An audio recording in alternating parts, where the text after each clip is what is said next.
അസ്സലാമു അലൈക്കും വറഹ്മത്തുള്ളാഹി വബർക്കാത്തു.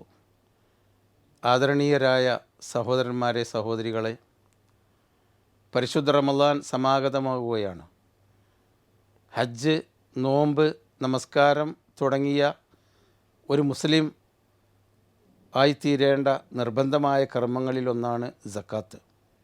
സക്കാത്ത് കൊടുക്കേണ്ടത് റമളാനിലല്ലെങ്കിലും നമ്മളൊക്കെ റമളാനിൽ ദാനധർമ്മങ്ങളുടെ ഒരു നല്ല മാസമായതുകൊണ്ട് സക്കാത്തും റമളാനിലേക്ക് നീട്ടിവെക്കാറുണ്ട്.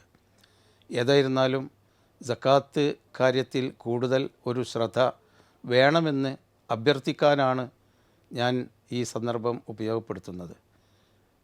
നമ്മുടെയൊക്കെ നാട്ടിൽ സക്കാത്ത് കമ്മിറ്റികളുണ്ട് ഇല്ലെങ്കിൽ അത് ഉണ്ടാക്കാൻ, സക്കാത്ത് കൊടുക്കാൻ ബാധ്യസ്ഥരായ നിങ്ങളെപ്പോലെയുള്ള ആളുകൾ ശ്രമിക്കണം. നമ്മുടെ വീടുകളിലുള്ള സ്ത്രീകളുടെ കയ്യിലുള്ള ആഭരണങ്ങൾ പരിധിയിൽ കവിഞ്ഞുണ്ടെങ്കിൽ സക്കാത്ത് കൊടുക്കാൻ വേണ്ടി നിങ്ങൾ ആവശ്യപ്പെടണം. അതിന് സ്ത്രീകളോട് കൽപ്പിക്കണം. അതിനുള്ള ഉത്ബോധനം നടത്താൻ നിങ്ങളുടെ പള്ളികളിലെ ഖതീബുമാരോട് പ്രത്യേകമായി നിങ്ങൾ പറയണം. കഴിഞ്ഞകാല സക്കാത്തിൻ്റെ പ്രവർത്തനങ്ങളെപ്പറ്റി നിങ്ങൾ വിലയിരുത്തണം. നമ്മുടെ പ്രവർത്തകർ, സക്കാത്ത് കമ്മിറ്റി പ്രവർത്തിച്ചു കൊണ്ടിരിക്കുന്ന ആ പ്രവർത്തകർ നിങ്ങളെ സമീപിക്കുമ്പോൾ കാര്യമായ ഒരു വിഹിതം സക്കാത്ത് നിങ്ങൾ നമ്മുടെ കമ്മിറ്റിയിലേക്ക് നൽകി, നമ്മുടെ കമ്മിറ്റിയുടെ കീഴിൽ, നമ്മുടെ ശാഖയുടെ കീഴിൽ എന്തെങ്കിലും ഒരു പ്രൊജക്റ്റ്, ഒരു പദ്ധതി ഈ കൊല്ലം നടപ്പാക്കണമെന്ന ഒരു നല്ല വിചാരത്തോടു കൂടി സക്കാത്ത് കാര്യങ്ങളിൽ നിങ്ങൾ വളരെയധികം സഹകരിക്കണം. അറിവില്ലാത്ത കാര്യങ്ങൾ നമ്മൾ പഠിച്ച് മനസ്സിലാക്കണം. സക്കാത്ത് കൊടുക്കാത്ത ആളുടെ സമ്പത്ത് അത് വിഷം കലങ്ങിയ വെള്ളം പോലെ സമ്പത്ത് മുഴുവനും നശിച്ചു പോകുമെന്നും, അള്ളാഹു തൃപ്തിപ്പെടാത്ത സമ്പത്ത് കഴിച്ച് വളർന്നാൽ, നമ്മുടെ മക്കളെ വളർത്തിയാൽ നാളെ സ്വർഗത്തിൽ കടക്കാൻ കഴിയില്ല ഹറാമായ സമ്പത്ത് തിന്നവരെന്ന ആ ഒരു ബോധം നമുക്കുണ്ടായിരിക്കണം.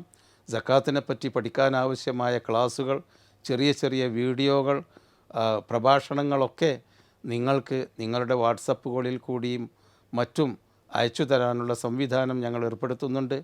നിങ്ങൾ നമ്മുടെ ശാഖാ കമ്മിറ്റികളുമായി ബന്ധപ്പെട്ട് ഈ വിഷയത്തിൽ സഹകരിക്കണമെന്ന് സക്കാത്ത് കൊടുക്കാൻ അർഹതയുള്ള ആദരണീയരായ സഹോദരന്മാരോട്, സഹോദരിമാരോട് അള്ളാഹുവിൻ്റെ പേരിൽ അഭ്യർത്ഥിക്കുകയാണ്.